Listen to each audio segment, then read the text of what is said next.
One of the men from the Supreme Court that was removed and placed under house arrest said the beginning of this martial law is the end of Musharraf's government and predicted the end of Musharraf in 30 days.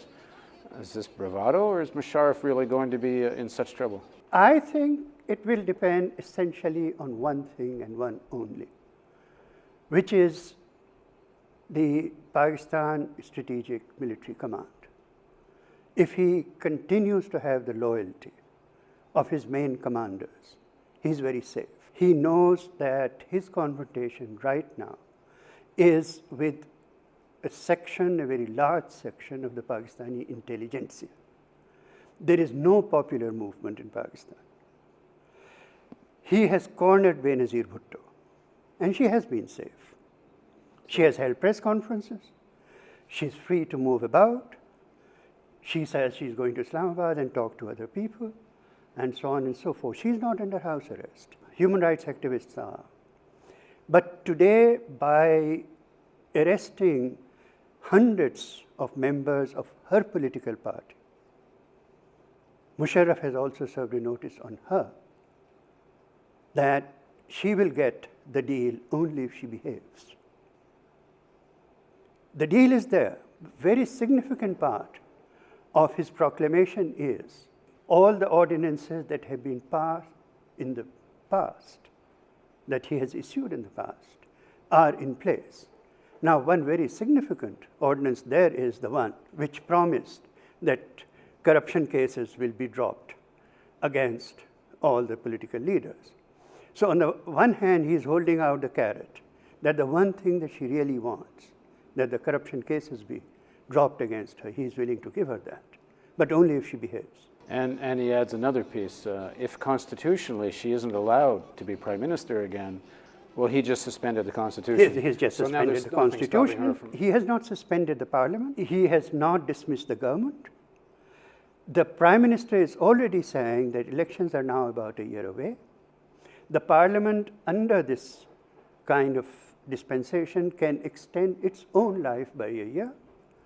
And that Parliament itself can amend the Constitution to allow someone to be Prime Minister a third time. So that in fact this martial law, which looked like it might have been the unraveling of the deal, might actually be the mechanism to make the deal. To save the deal, because the deal was getting into trouble in too many respects.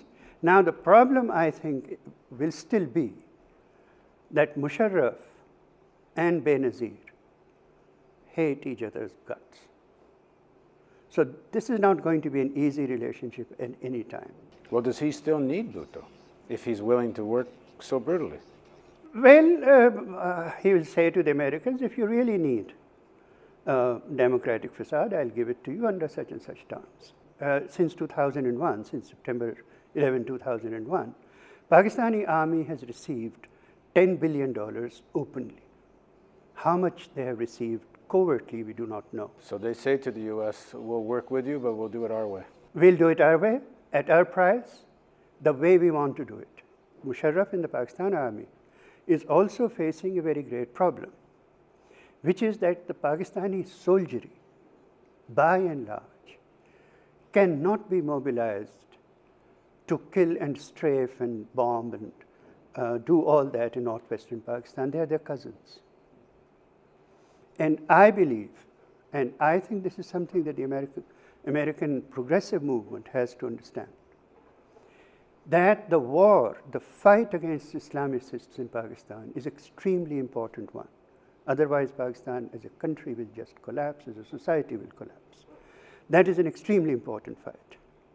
But the only way you can fight, that is to say the Pakistanis can fight by that fight, is also by radically dissociating themselves from the Americans. The problem with the Musharraf regime, the enduring problem is that the people of Pakistan look at these people as agents of the United States, and they look at the United States under the Bush administration as a country that has devastated Muslim societies. There is a lot of secular power in Pakistan. If you are going to mobilize that secular power in Pakistan against Islamist extremists, you have to be seen as not fighting America's war.